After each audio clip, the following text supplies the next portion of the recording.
Hey everyone, in this video I'll be showing you how to make Baconator in Infinite Craft.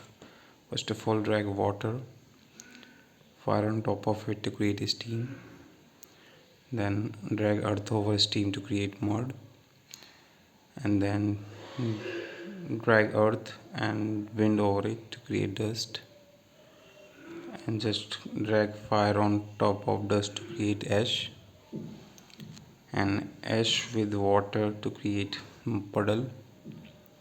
Now combine mud and puddle both to create pig, and now just uh, combine fire with pig to create bacon.